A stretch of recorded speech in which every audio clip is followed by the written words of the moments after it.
everybody, this is Sue Salvaterra Pottery, third video. This morning we're going to be glazing. So I have a bunch of custom mugs that we're doing right now, just happens to be that's what we're running. So let me show you what we're going to do. I'll show you a couple examples of custom mugs that we do or are working on. This one's going to Banner Elk. It's in our green glaze combination.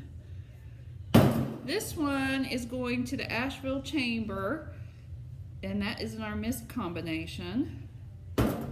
This one is for Camp Ozarks, and this one is what I call Sky combination. So let's get started, and I'll show you how I do some of these.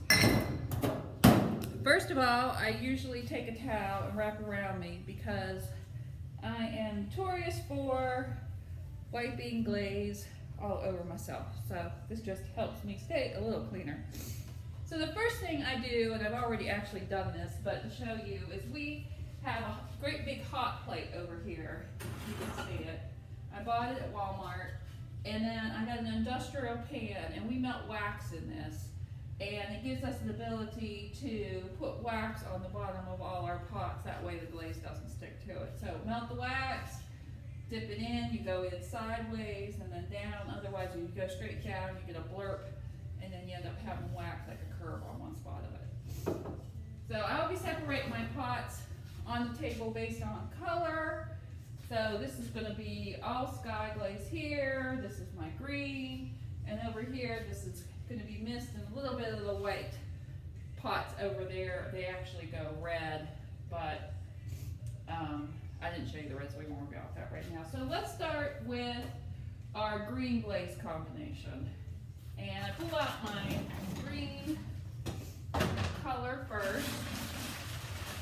Okay, so here's the petal I have. It's not my favorite, but the nice thing is it has kind of a plastic tips on it, and so it's not as likely to punch into my bucket. So I put my buckets on wheels most of the time so I can pull them out, and let's mix.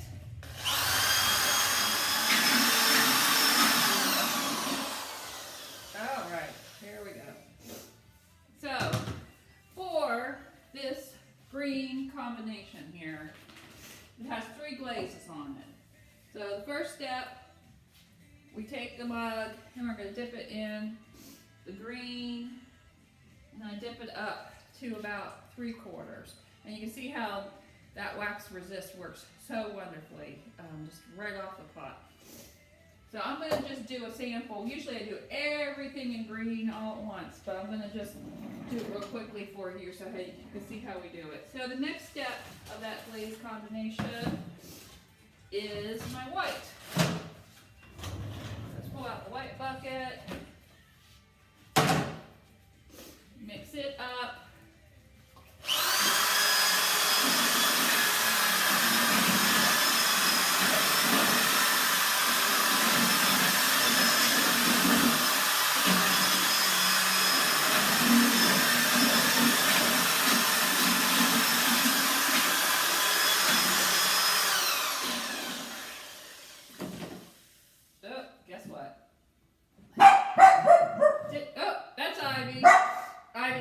There's nobody here. I dropped the paddle in the glaze like that. So this is why you have your towel. All right. So the next step is getting the glaze. Ivy, that's enough. That's enough. If you're good, I'll introduce you to everybody. Okay. I like this medium-sized cup. Here we go. For some reason, everybody has difficulty learning how to do this, but pour the white glaze in. I use 2 hands, roll, roll, roll, roll, roll, dip, and overlap the green with the white. So I'll show you. You can probably see where there's some overlap there, and it gives you a different color. So the third step in this glaze combination is my raspberry glaze. And how do I put this on? This is like a hair color bottle, and I have raspberry glaze in it. And so I like it to be right at where the two glazes come together. I do this because there's a harsh line between where the two glazes come together, and I don't like that. I want the eye to be taken away from that. So I put the raspberry streak in there, and it is a nice color combination, first of all, but it also takes away from that real harsh look. So this glaze job that I just did is going to look like this pot. So that is the green combination. So folks say, how do you keep your glazes consistent? You know, you get it too thin, it doesn't look good. You get it too thick, you have problems. Well, I'm in these glaze buckets almost every day. And I tried different ways to figure out how to keep them the same thickness. First, I started out with a hydrometer, which is one of these suckers. And you drop it in the bucket. It's supposed to measure on here specific gravity. And I thought, oh, we're going to go to science. My glazes are always going to be consistent. Well, it just wasn't sensitive enough for me, and so I didn't have much success with this. And I don't use it anymore. I keep it, but the range was just, it just didn't work well. So then recently I went to getting a beaker, taking 500, I guess it's what, milliliters, something like that, measuring it and sticking it on a scale and seeing how much my glaze weighs. If the glaze is too light, it needs more chemicals. If the glaze is too heavy, it needs more water. And I found this to be more accurate than hydrometer. But to tell you the truth, the most accurate way for me is to really watch when I'm mixing the glaze, watch what it does when I dip the pot in the glaze, and does it crack, does it look the right thickness, and that's been the most accurate. Plus, like I said, I'm in the glaze buckets almost every day or every other day because we're glazing all the time. We have 4 kilns we're firing every day. So to me, the best way to do it is to really get to know your glaze and adjust your glaze from kiln load to kiln load. So one kiln load, you look at it, it dictates what you do with your glaze for the next kiln load. So if it looks a little thick, then you need to add water. If it's a little thin, then I add vinegar actually it kind of thickens the glaze up. Vinegar is wonderful actually. It's one of my favorite tools. So, what's in the glaze to make it white? I use titanium. About 5% titanium is in my base glaze. What do I use in my green glaze?